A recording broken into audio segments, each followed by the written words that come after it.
Halo semua, kita dari kelompok 5 dengan anggota Aulia, Aura, Erna, Rafli, dan Perliani akan memaparkan hasil pengamatan kami mengenai buah dan sayur.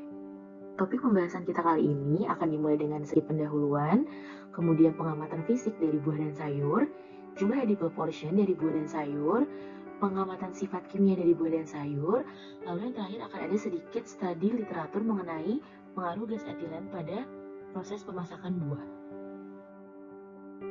Pendahuluan.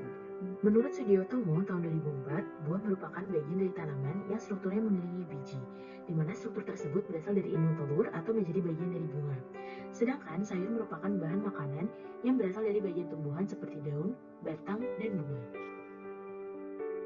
Kemudian untuk pengamatan fisik buah dan sayur, buah yang akan kita amati kali ini adalah pepaya.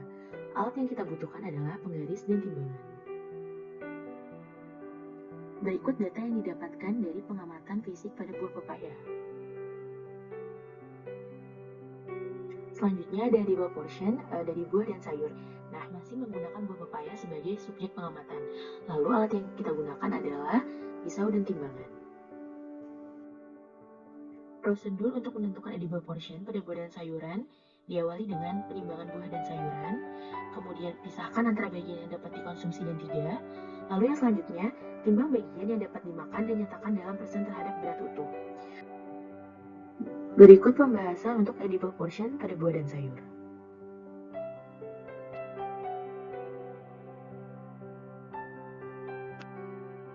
Lalu selanjutnya pengamatan sifat kimia pada buah dan sayur. Bahan yang kita gunakan adalah buah pepaya dan buah nanas, serta sayur kacang panjang.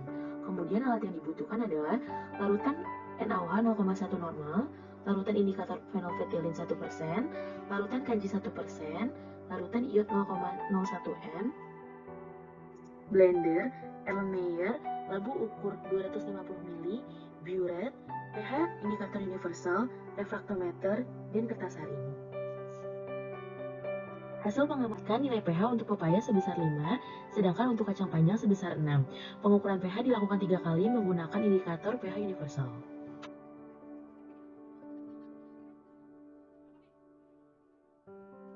Lalu selanjutnya, padatan terlarut. Didapatkan nilai padatan terlarut buah pepaya sebesar 9 derajat Brix.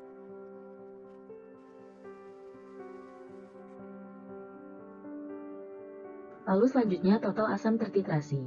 Berdasarkan hasil pengujian didapatkan volume titrasi sebanyak 0,25 mili. Lalu selanjutnya asam askorbat. Berdasarkan hasil pengujian yang dilakukan secara duplo pengerjaan, didapatkan volume titran simplo sebesar 1,6 mili dan duplo sebesar 1,8 mili. Lalu didapatkan kadar vitamin C sebesar 1,408 mg per 100 gram buah pepaya dan 1,584 mg per 100 gram. Lalu selanjutnya, studi literatur mengenai pengaruh gas etilen terhadap pemasakan buah. Bahan yang kita butuhkan di sini adalah buah pisang, lalu alat yang dibutuhkan ada pisau, penetrometri, karbit untuk buah, dan indikator pH universal.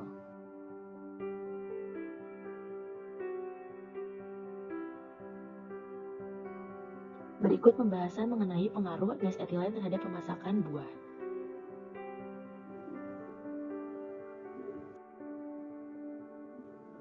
Sekian pengamatan dari kelompok 5. Terima kasih atas waktu dan perhatiannya. Sampai berjumpa lagi.